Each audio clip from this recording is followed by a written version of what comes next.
Vapor barato, mero serviçal do narcotráfico, foi encontrado na ruína de uma escola em construção. Aquí. Fuera de orden, un espacio de reflexión y diálogo para una educación feminista y no violenta. Que as crianças mordem. Reflete todas as cores da paisagem da cidade, que é muito mais bonita e muito mais intensa do que um cartão postal. Alguma coisa está fora da ordem, fora da nova ordem mundial. Alguma coisa está fora da ordem, fora da nova ordem mundial. Alguma coisa está fora da... Bueno, pues un programita más, aquí estamos, fuera de orden, hoy, para el programa de hoy, que vamos a pensar sobre la feminización de la pobreza. A veces se queda un poco en los márgenes de estas temáticas nuestras, y hoy queremos dedicarle un programa entero a reflexionar. Nos acompañan reflexiones de otras personas, nos acompañan experiencias, nos acompañan noticias. Bueno, creo que va a ser un programa bastante cargadito. Aquí conmigo en el estudio, Dulce, Otis, Juan Antonio, bienvenidas. Bienvenidas a todas. Estamos aquí juntas un programa más y bueno, yo creo que ya un poquito más de sintonía y arrancamos con el programa. ¿Les parece? Dentro de nós é muito, é grande, é total. Alguma coisa no me daba cuenta y como no me daba Lo que ronda, una mirada a la actualidad. los peores los que ya se dieron cuenta y siguen boludeando como quien no se da cuenta. Con mucho pesar iniciamos el programa de hoy solidarizándonos con todas las víctimas propiciadas por la ocupación israelí, que en estos últimos días parece haber escalado unas dimensiones de consecuencias incontenibles. En estos 75 años de ocupación, el Estado de Israel no ha dudado en utilizar todas las estrategias militares a su alcance para aniquilar al pueblo palestino. Incluso alimentar a una milicia palestina para socavar la credibilidad de cualquier alternativa pacífica a esta injusticia. Reconociendo financiar Hamás para debilitar la autoridad palestina, no parecía al Estado de Israel importarle mucho el coste humano que iba a tener esta apuesta maquiavélica. Coste humano para los dos pueblos que se han empeñado en distanciar con políticas genocidas desde el Estado de Israel durante 75 años. Nos duele el dolor generado por esta descabellada manera de hacer política que alimenta monstruos que se alimentan con la propia vida. Bueno, hay que empezar por aquí, ¿no? Sí. Durísimo, creo que nos ha recorrido todas las imágenes de estos últimos días, ¿no? Y bueno, cuesta, ¿no? Encontrar también las palabras, tantísimo dolor y tantísima desinformación, además, acompañada del dolor, ¿no? Sí. Que Lo peor es la desinformación, ¿no? Un poco la idea de que hoy los de Hamás, que son islamistas, que son tan malos, ¿no? Siempre es como algo que está fuera, que, bueno, pues Occidente no tiene nada que ver con eso, que es por ser islamistas, por ser extremistas, ¿no? Y no se va realmente al fondo de la cuestión. Y es una historia que se repite, es la historia interminable, porque desde tiempos bíblicos es la misma historia de un pueblo que ha ocupado a otro, que estaba en la tierra, que lo ha masacrado, que han jugado con la doble moral. Es una historia que no termina y que genera víctimas y un odio que se anquilosa en distintas generaciones. Claro, y el relato del conflicto, cuando surge una acción violenta, como la perpetrada por Hamás estas últimas semanas, pues parece que no se puede entender, ¿no? Como un episodio aislado, un episodio desquiciado de violencia, sin esta contextualización que nos estabas haciendo, Juan Antonio, de tantos años de política militarista, de aplastar unos pueblos a otros, y concretamente en estos 75 años, pues es una estrategia genocida, ¿no? De acabar robando tierra, robando agua, robando posibilidades, ¿no? De desarrollar la vida, y un arrinconamiento, pero además la doble moral, como dices, ese maquiavelismo de ser capaz de alimentar a un enemigo que va en contra de otro enemigo tuyo, y así se hacen amigos, aunque miren el coste, ¿no?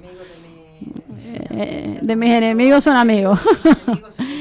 Sí, sí. Entonces el relato este único que parece que solo cambia un poco cuando pues eso actúa esta parte desquiciada, violenta de este determinado grupo que ha sido fomentado, ¿no?, por el propio Estado de Israel en este caso. Parece que el relato, ¿no?, vuelve a escena y vuelve entonces a la intención es como querer legitimar pues este lento genocidio que se ha ido produciendo, ¿no?, a lo largo de los 75 años, y parece que ahora, ¿no?, se nos mostraba al público mundial, ¿no?, pues la legitimación, ¿no?, de darle pues ya, ¿no?, la puntilla a ese proceso largo, ¿no?, de exterminio. Y bueno, lo sorprendente es que las sociedades, y parece que algún representante, ¿no?, y algunas voces también dentro de la política pues han cuestionado que no todo vale. Y que evidentemente pues qué estrategia macabra es esta para ahora ya justificar el asalto final, ¿no?, al pueblo palestino. Es el cuello de botella, es ese precedente que se ha creado con la guerra de Ucrania, donde no hemos conseguido parar los pies a este invasor de Ucrania, donde ya tememos que en Armenia, en Azerbaiyán vuelva a pasar lo mismo, tenemos que China invada Taiwán, toda ese orden mundial que se había establecido después de la Segunda Guerra Mundial, con el ser humano ha conseguido llegar a lo más profundo de la miseria. Ahora, cuando uno escucha las noticias y ve las declaraciones de los ministros militares allí en Israel y dicen vamos a aniquilar a esos animales humanos, es que escuchar eso ya te habla de una sociedad sociópata, de una sociedad donde no existe la empatía, donde el ser humano ha perdido todo su valor, donde qué valores están rigiendo, y tanto esa sociedad como la nuestra que impasible se calla. Que solamente nos movilizamos pues cuando son blancos los que están sufriendo y nos olvidamos del resto. Es que se justificaba, ¿no?, la defensa de Ucrania, el envío de armas a Ucrania se justificaba diciendo... Es que los han invadido, se tienen que defender, ¿no? Pues de la misma manera a lo mejor tendríamos que defender también al pueblo palestino, ¿no? Pero es como un doble rasero, ¿no? Cuando... Sí, es importante también, ¿no?, que nosotras desde un espacio no violento, antimilitarista, reclamemos que esta espiral de violencia solo interesa a los estados criminales, que realmente a los pueblos nunca, jamás vamos a salir reforzados de una espiral de violencia, solo va a haber más dolor sobre dolor. Y a veces hace falta recordarnos los que la vida tiene que ser la vida. Y que todas las vidas son igual de importantes, todas, ¿no? Porque parece como que hay unas vidas que son... que son importantes, que se cuentan, y otras vidas que son prescindibles, ¿no? Exacto, Es que la como... construcción del enemigo, ¿no?, globalizando, generalizando en todo un pueblo, pues el mal es realmente una intención política bastante macabra, ¿no? Terrible, claro. Esa construcción del enemigo que siempre se hace desde una razón militar, pero no se hace desde una razón, pues eso, democrática, desde luego, y mucho menos humana. Y esos estados que distorsionan lo que es el valor de un estado moderno, disfrazándose de una democracia, amparándose en esto, que ya lo hemos visto con Estados Unidos y toda la historia del siglo XX. Pero es que en el fondo tenemos que hacer esa reflexión. Si a nivel macroeconómico, a nivel macropolítico sucede esto, luego en las sociedades internas, urbanas que tenemos, en la sociedad de la vida de un centro educativo, se reproducen estos mismos esquemas de violencia porque los estamos viendo en la televisión y los aprendemos. Porque los esquemas de violencia se contagian, son enfermedades que se contagian, y la violencia pasa por ósmosis de una persona a otra. Sí, después de estas afirmaciones de estos ministros israelíes, ¿qué marco de valores? ¿En qué marco de valores vamos a educar? ¿No? Es muy curioso. Bueno, pues pasamos a otra noticia que, bueno, en este mes reivindicamos el fin de la extrema riqueza, el fin de la extrema pobreza, pero en realidad el fin de la extrema riqueza, porque si se quita la extrema riqueza, pues acabaremos con la extrema pobreza, ¿no? Se han publicado datos referidos al contexto español para hacernos una idea de cuáles son las condiciones en las que viven millones de personas en nuestro país. La mitad de la gente trabajadora cobra menos de 22.000 euros anuales, lo que supone menos de 1.800 euros al mes. Un 10% cobra 15.000 euros, es decir, un sueldo base de unos 1.200 euros.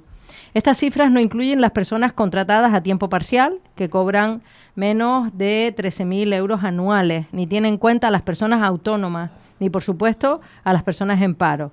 Hay un 20% que cobra más y mucho más de 36.000 euros al año. La radiografía de esta distribución de rentas nos refleja el peor de los males sociales, la desigualdad y la depauperación de la clase trabajadora. Sí, interesante que los 17 de octubre celebramos el final, ¿no? Queremos terminar con esa extrema pobreza que no deja que cada persona pueda desarrollar un proyecto de vida digno.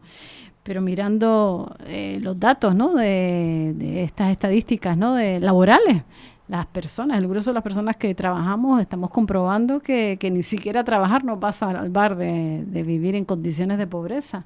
Uh-huh. Somos las personas trabajadoras, los nupos, que se decía en Argentina, ¿no? Los nuevos pobres, que sencillamente estamos subsistiendo, pero con pocas posibilidades de tener una vida autónoma en las soluciones habitacionales, por ejemplo, o de darle, pues, si tenemos familia, a nuestra gente también la posibilidad de formarse o de tener una sanidad, ¿no? Que no sí, está derechos haciendo, básicos, ¿no?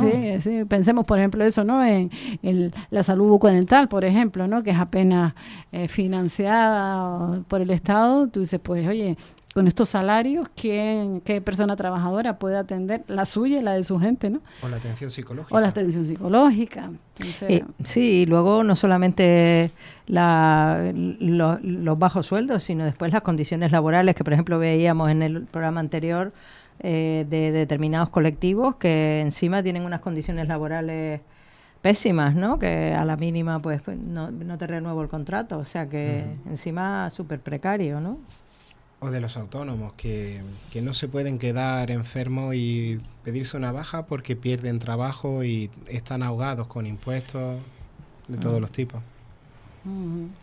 Siguiendo esta línea, profundizamos, ¿no? en la idea de la nueva pobreza de la gente trabajadora y vemos que la Agencia de Igualdad y el Departamento de Asuntos Económicos y Sociales están señalando en un informe que al ritmo actual casi el 25% de la población femenina no tendrá suficiente comida, porque las mujeres seguirán dedicando 2,3 horas más al día al trabajo no remunerado y esto les va a hacer más vulnerables, les seguirá haciendo ser más vulnerables ante los efectos del cambio climático. Los expertos piden 360.000 millones de dólares adicionales por año para equilibrar esta situación. Para mediados de siglo, el cambio climático podría empujar hasta 158 millones de mujeres y niñas a la pobreza. Estos datos, que a lo mejor no nos dicen nada, pues si los comparamos con el total de hombres y niños, sabemos que son 16 millones de mujeres y niñas más, respectivamente, ¿no?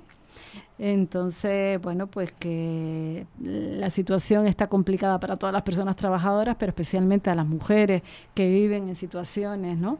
donde está notándose más el cambio climático es más dura, va a seguir siendo más dura y las mujeres mayores todavía van a tener más tasas más altas de pobreza y de violencia, ¿no?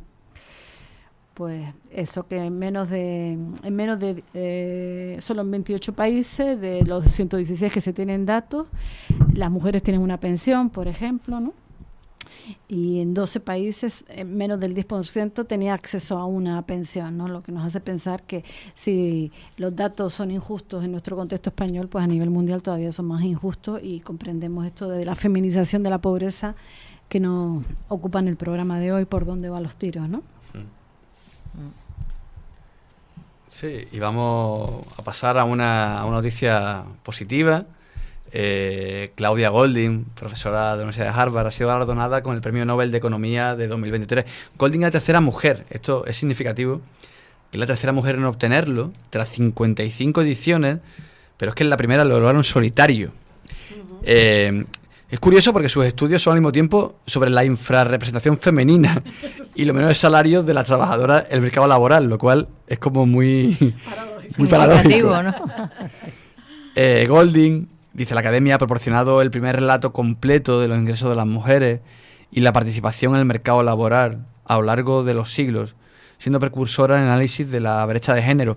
No únicamente, por tanto, que sea la primera mujer en lograrlo en solitario, sino que es que ni las mujeres ni los hombres habían estudiado esta desproporción entre ingresos de mujeres. Que decir, que podría haber ocurrido que un hombre lo hizo, pero es que ni siquiera un hombre lo hizo.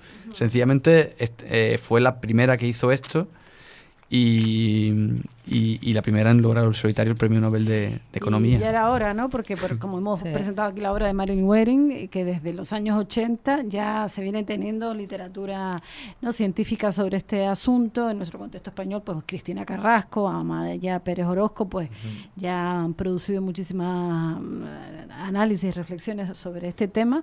Y bueno, nos congratulamos que este año, pues mira, la mirada del Nobel de Economía pues se ponga en una mujer y una mujer que se ocupa de la brecha de género, ¿no? Sí. Bueno, por último queremos felicitarnos por el acierto de reconocer la lucha de las mujeres iraníes en la figura de Narges Mohammadi, al concederle el Premio Nobel de la Paz 2023. Narges Mohammadi es vicepresidenta del Centro de Defensores de los Derechos Humanos, presidido por la también Premio Nobel de la Paz Shirin Ebadi.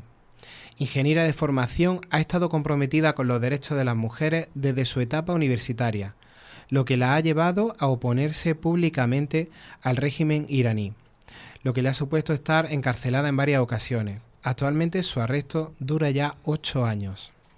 Pues bueno, nos alegramos por Narges, nos alegramos por las mujeres iraníes que llevan pues muchos meses, ¿no?, en la resistencia por sus derechos. Nos alegramos por la sociedad iraní, ¿no?, porque realmente es una señal de que las cosas tienen que cambiar para todo el mundo, ¿no?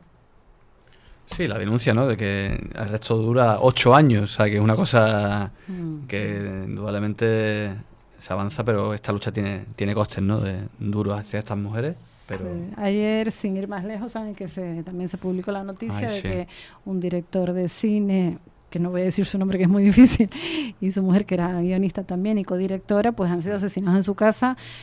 Todavía no se ha publicado, ¿no?, la razón, pero probablemente pues ellos hacían un cine feminista también, ¿no? Entonces, bueno, sabemos que defender el feminismo pues hace que te encarcelen y te maten, ¿no?, en distintos lugares de nuestro mundo. Bueno, vamos a tomar un respirito de esta noticia con un poquito de música de Leo Maslia.